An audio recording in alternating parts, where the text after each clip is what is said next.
How's the royal family? I pray that everyone is doing well. Well, my royal family, I'd like to go on a journey with you. I was curious about the crime rate in the state that George Floyd was killed. What is the crime rate like now? And the reason why I was curious, there's just a few number of states that they're using as a poster child in doing different experiments based on the police behavior. It's not based on, the unquote criminal. Because when they talk about police reform, it's the police actions. There's something going on in y'all world where y'all need to be reformed. And it's nothing that we are perpetrating. It's what you are perpetrating on the black communities, point blank. So when I was doing my research, I ran into a couple of interesting things. So y'all know how I get down over here. I got a couple of videos. I have an article, but this article will be read to the royal family. And we're going to see, kind of touch on it a little bit. And we're going to read in between the lines. So let's go on this journey. So we're going to listen to Fox first, because we know how Fox gets down. So let's see what's going down.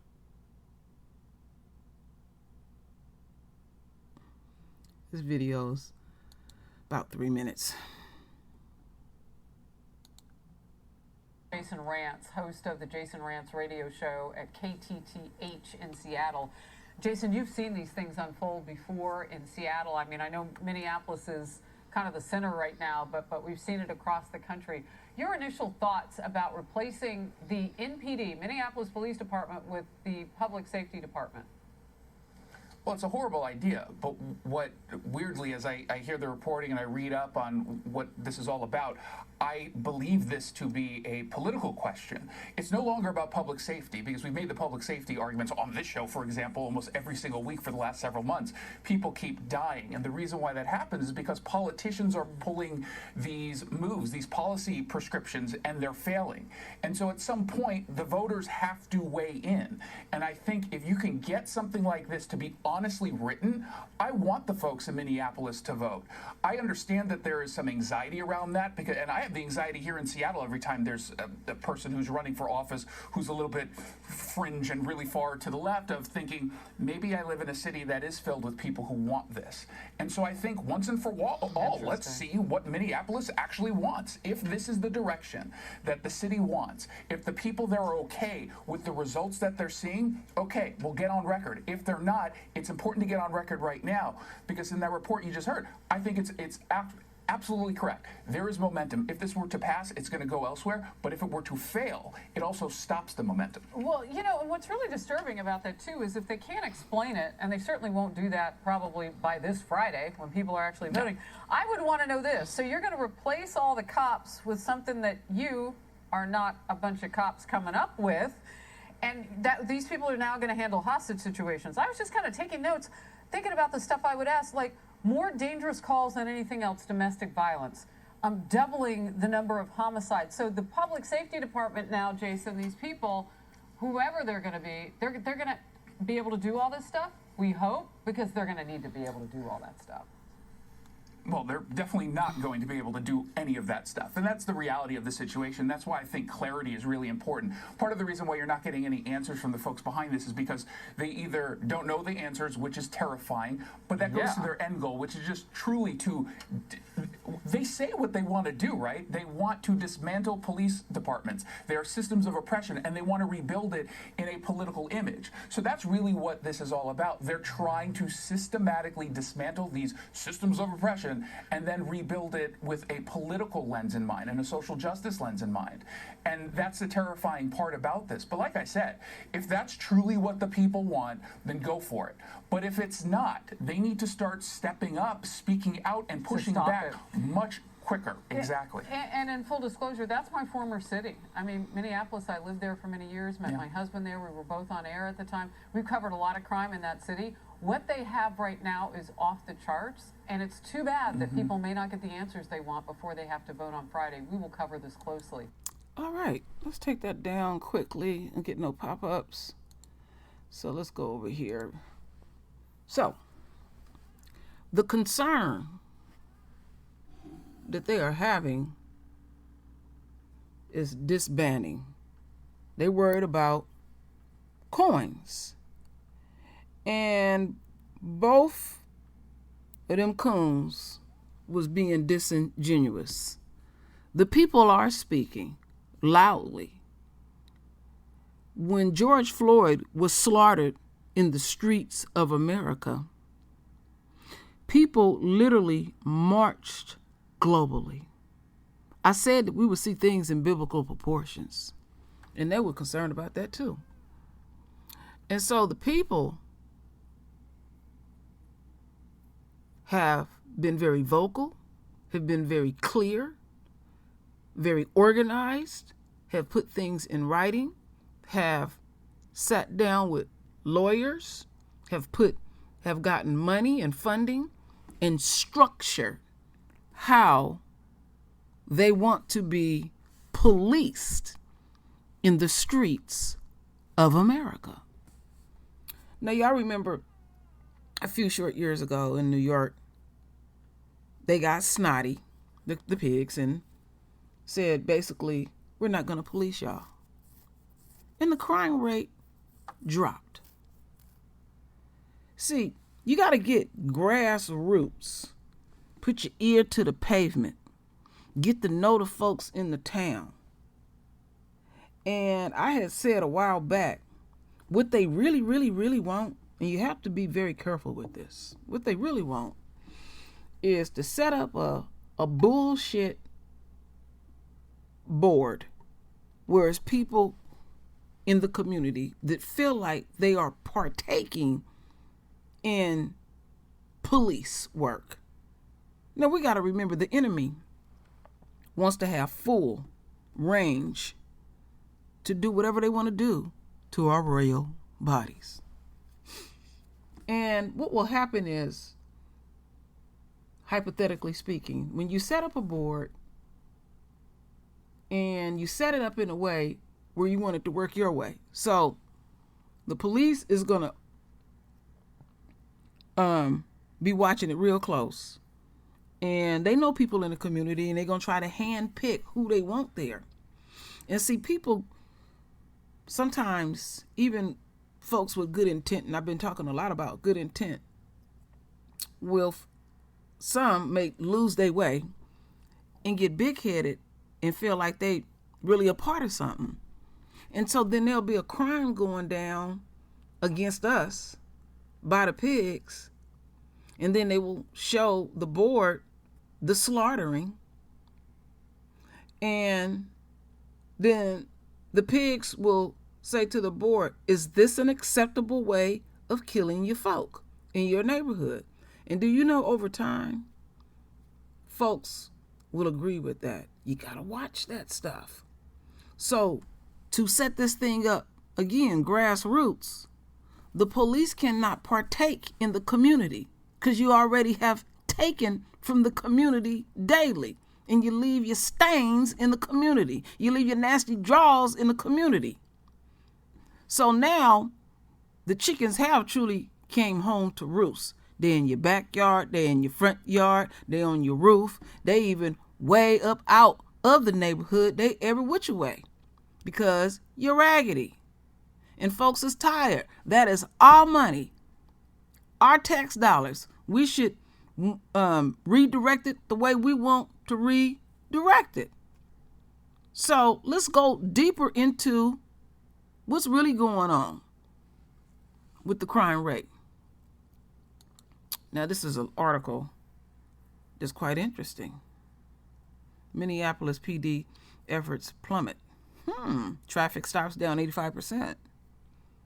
Suspicious stops down 76 in the past year.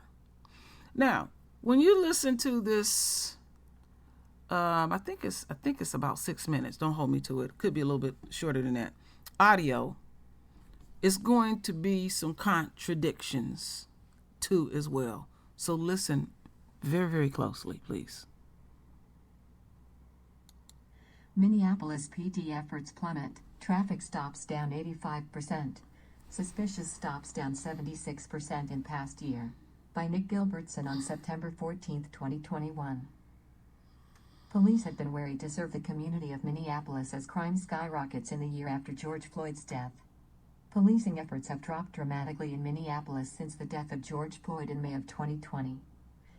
According to a report by Reuters, traffic stops declined 85% this past May in comparison to May of 2020.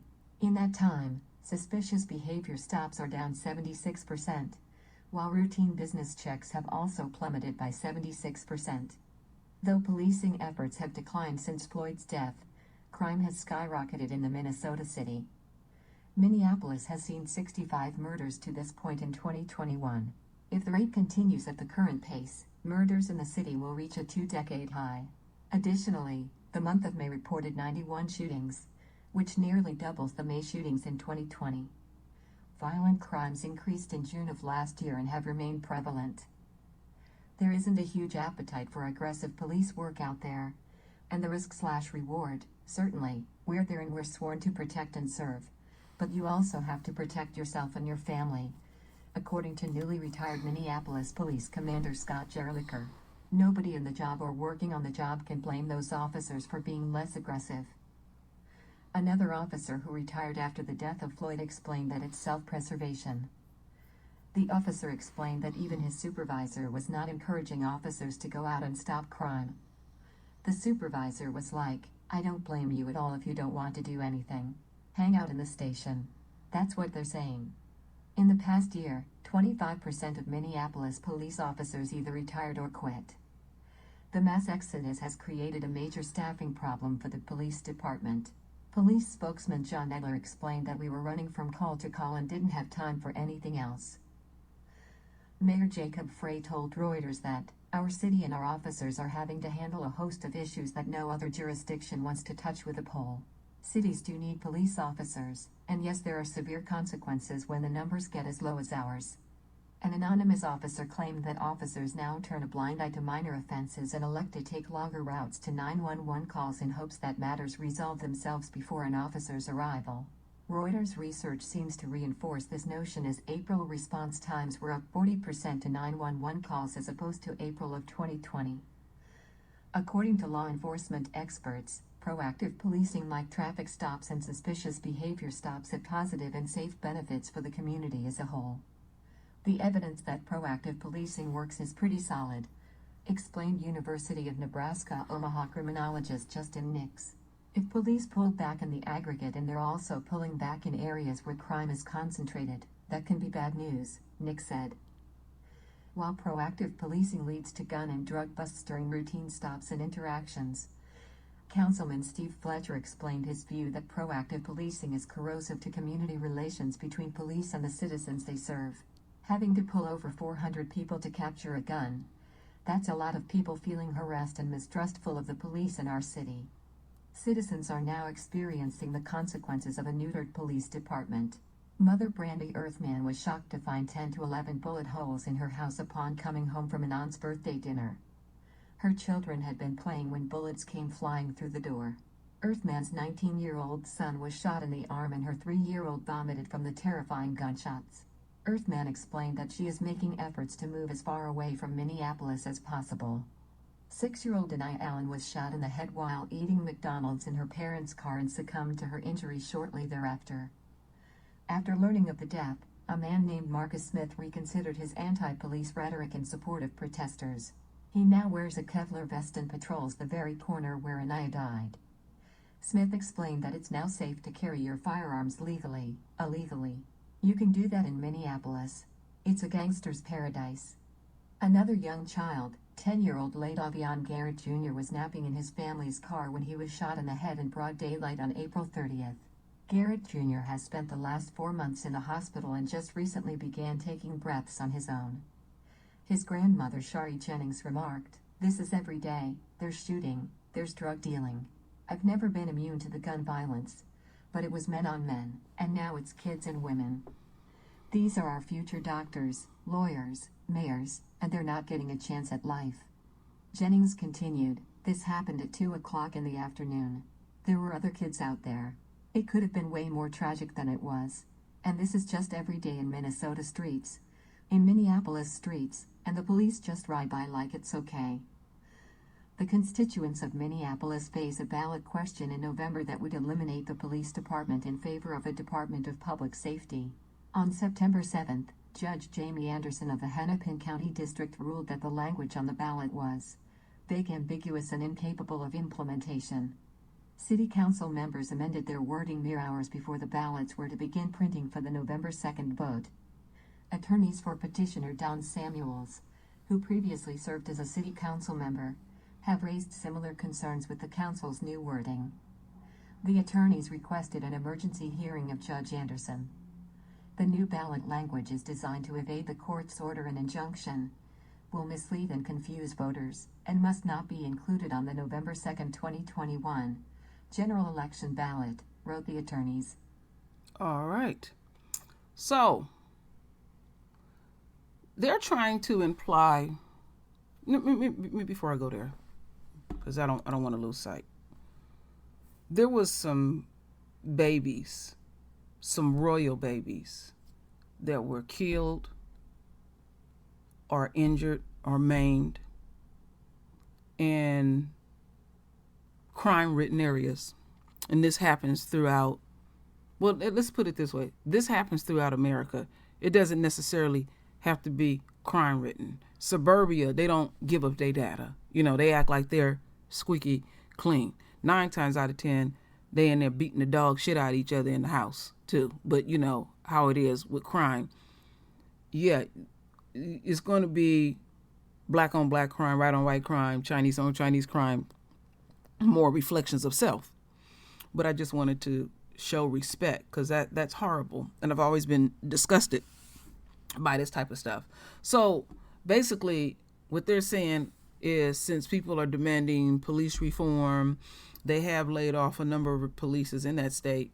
Now it's basically a gangster's paradise. And that's not true. Now, many of us know throughout America, these cops make these cities make a lot of money off of traffic stops. They bank on that big time. Traffic stops. Also, just parking in general, the meter go out. That's a lot of big revenue, giving out those tickets and all those type of things. And that right there is not surprising that it has went down, because that's what was told. But that's affecting their bottom line at the end of the day. So money is getting cut every which way. But over time, that will rise up. And they're also so-called holding back. They're saying that. But when I was doing my deeper research, they have laid off quite a few police, and the crime rate is going down. So there's less police on the street, and the crime rate is going down. But there's going to always be crime somewhere in the world. But they want to keep this propaganda going on, that in urban America, it's just crime ridden. For the last,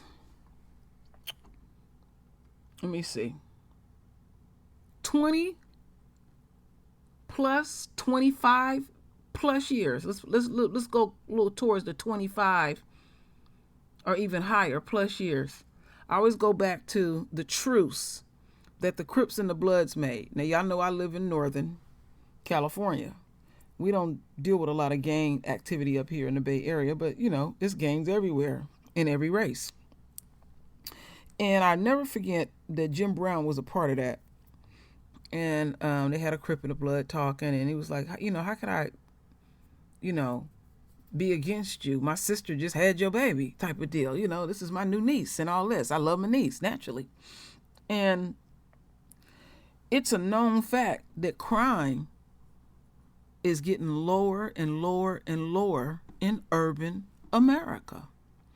And it'd be a lot of stuff popping off in America, and you can go to the hood and it'd be quiet. Because folks already know if they get out there in the streets cutting up, they already know what the enemy gonna do. Show out, And we overall are conservative, quiet people. We like to mess with each other, but we don't go out our way to go mess with folk. But you're gonna have that element. I'm a firm believer of red light districts where, it's like putting a line in the sand. Your ass cross that line, you get arrested. Well, now whatever you do on that other side of the town, you keep your shit over there. Because we got families here, we got older folk, we got babies trying to go to school, and we don't need all that mixed up. We're going to keep it real raw, See, the enemy like the hem and haw. No, we're going to keep it raw and real. See, over here on the True Royal Family, we're not into no delusional shit. We know that there is things that are going on in the world.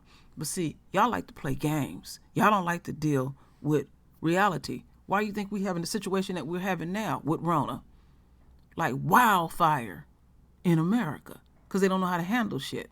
And so when they can't have total control and stuff, they literally are hoping and a wishing and a praying that we will eat our own.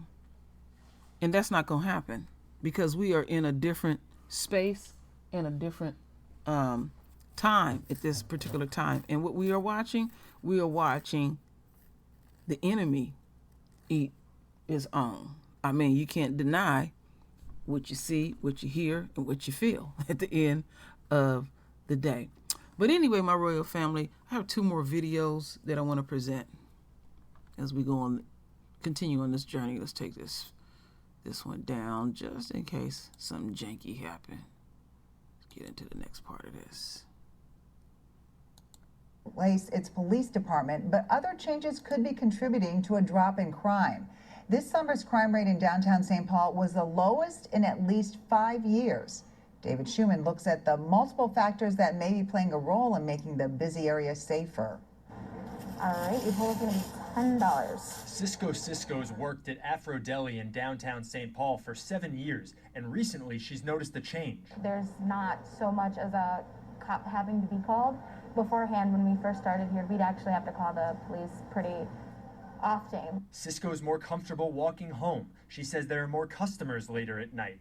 Overall crime numbers downtown during the summer months bear out her observations. We're 23% below last year's crime rates, and we're 10% below the 5-year average. Joe Spencer with the city's Downtown Alliance credits a few factors. One, $1 million investment into police overtime for downtown patrols. The Alliance is also working with social service providers and outreach groups to help people experiencing homelessness. Roaming around, you'll see street team ambassadors, too.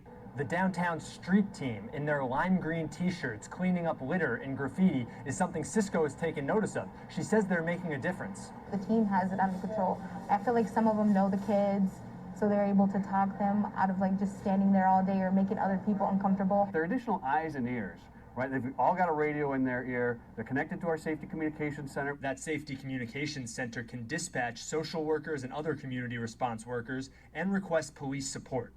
In St. Paul, David Schumann, WCCO 4 News. As a comparison, overall crime in downtown Minneapolis this summer increased by 4% from last summer. All right, my royal family, let's take this down. Now, isn't that interesting that they want to give the illusion that it's a gangster's paradise and they just off the hook? And we clearly seeing where investing back into the community, taking care of community needs. You know, you got folks out here homeless, let alone trying their best not to get coronavirus on top of that. So they're dealing with a plethora of issues. You know, a lot of those people out there are have mental health issues. And having a cop stump and wail down on you is not going to change your immediate situation. It's going to make the community more hostile. They already know this. They have psychologists that work for them. They already know what they're invoking, but they don't like the fact that we are invoking too and tapping back into our powers. We didn't lose everything. I keep saying this, my royal family. So let's get into this last video. Compared to each of the previous 4 years, and they range from property to violent crimes. Investigators haven't arrested anyone for the high-profile shootings of 3 kids since April. 2 of them died. WCCO's Jennifer Merrily heard the frustration from families left behind and got to the heart of what's driving crimes to go unsolved. KG Wilson is determined to help find his granddaughter's killer. A stray bullet struck 6-year-old Anaya Allen in the head while riding home from McDonald's in North Minneapolis in May. It went from sad emotions to anger every day, waking up and seeing that there's still no justice. Days later, Trinity Audison Smith was shot while jumping on a trampoline with friends about a mile away. Her dad thinks of his caring, considerate 9-year-old, yet grapples with his grief. I've had a lot of people tell me they don't know how I do it. And to be honest with you, I don't know how I do it. These are just 2 of thousands of unsolved cases in Minneapolis.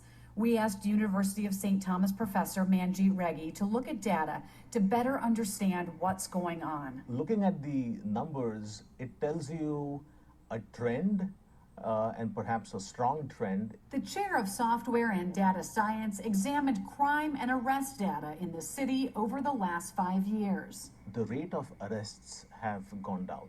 So overall, there are some crimes where unsolved cases were high, and in certain categories that has even become worse. Data shows there are more homicides so far this year than the full years of 2017, 18, and 19. That seems like a concerning trend.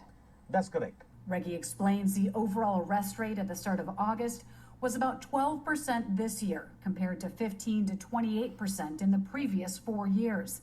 That means roughly 88% of crimes are going unsolved. My job is to highlight something which could be a matter of concern for the authorities. It's hard to solve a crime, yeah. On television, it looks so easy. Mylan Masson is a former officer and director of the law enforcement program for the state. They have to be darn sure, because they have to have probable cause, they have to have all the evidence in straight lines. She says there are reasons why fewer cases are being solved right now in Minneapolis. So there's a lack of people working, lack of people being able to do what they need to do. If I make this arrest, how much is it going to cost me as my profession? Masson says in some cases, criminals may have fled the area. In others, it may take someone speaking up to get a break in the case. The community knows what's going on, their own family members. But then you got to remember that if I know something, maybe somebody's going to do something to me or to my family, especially in a gang situation. They don't care. And when it comes to stray bullets, she says it's that much tougher to gather evidence and build a case. But when it's outside and everything is so random, it's very, very difficult. If all you have maybe is a bullet casing, if you have that. Nobody's seen anything. That it's just hard for me to digest that, so I know somebody knows. These families hope someone will be brave enough to come forward. I'm stuck. I can't move on. I beg of them to be the ones to save somebody else's life. In Minneapolis, Jennifer Merrily, WCCO 4 News. There is a $180,000 reward for information about the children's shooters. You can make an anonymous tip to Crime Stoppers at 1-800-222-TIPS. We wanted to talk with Minneapolis police for this story. The department told us investigators don't have time given their current caseload. The department did say the homicide unit has 12 trained and dedicated individuals who have been assigned to these 61 homicides. They're also working abduction and missing person cases, suicides, and drug overdoses. To take a closer look at the arrest. Well, I would imagine, my royal family, that this is going on throughout America. America, the foundation of America, is crime ridden. It's criminals that stole this country. So this is the fiber of America. And then when you mix in poverty, racism, unemployment, racism, pull you over for a simple traffic stop, racism, walking down the street, racism, sitting at a park bench, racism, simply existing, racism, that creates a negative energy. And the thing that I've been talking about on this channel for the longest is about our nature. See, the enemy wants us to go against what we feel. Basically say, don't let that register. So it's a lot of dynamics that's going on. So no, you're not going to get no perfection. There ain't no perfection popping off. Look what's going on right now, just in America alone, even though there's stuff going on globally. And see, the enemy has gotten away with a lot of stuff. Just blatantly slaughtering us in the streets of America, killing the black man, the black woman, and the black child, our elders. They don't give a damn. And people are seeing them on the world stage, and it is a very bad look, and they were the enemy was the one that debunked all of this stuff based on their nature, based on their behavior. And they're like, oh, I see what's going on. We're just existing. And they go out of their way to mess with us. Then they see the police come in heavy-handed on the most mundane things. So there's some duality going on. Yes, cops have been laid off. Coins has been pulled back to some extent. But you've seen in this last report that they did put in $1 million for overtime. See, a lot of them ain't been doing their job. They just lay us up on their ass. And then when they get an opportunity, because I often talk about opportunities in this war, and they don't think nobody looking, they let their aggressions out on us. So I'm going to keep saying over and over, what are you and I supposed to do when we get an opportunity in this war? Well, one thing that I can say is, if True Royal get an opportunity, I'm going to be very unforgiving how I execute whatever I execute. I'm not in no forgiving and we shall overcome or anything. So don't even expect that from me over here. I'm going to be true to my nature. I'm not going to let myself be tied up in a knot and second guess myself and doubting myself. I keep saying that our faith is being tested. Oh yeah, and we're going to be tested on many levels. So we have to let the enemy and the enemy supporters don't fuck with me. We in a whole new type of thing now. Again and again. There is a cost messing with royalty. And every millisecond, somebody is doing something nefarious to the royal family. So why every millisecond you doing your negativity and executing your isms and all of that, it is being done to you tenfold. Now this stuff has been prophesized. And y'all can act like and play like ain't nothing going down, but it's going down. Just observe the universe. Let's not lose sight, my royal family. We in the retrograde phase, and it don't matter if we at the we at the staging right now and stuff. It don't matter at what level it's at. It's all one and the same. So I'm gonna keep that coming to y'all to keep that on your frontal lobe. We in the retrograde phase, and don't worry. I'm gonna step it up with the videos, because retrograde I'm always highly concerned about retrograde and the things we should expect and the things that we can do to work in harmony with planet Mercury. So, my royal family, render your voice with your beautiful divine words. And as always, my royal family, I thank you for your love and I thank you for your support. And with that said, Ashe.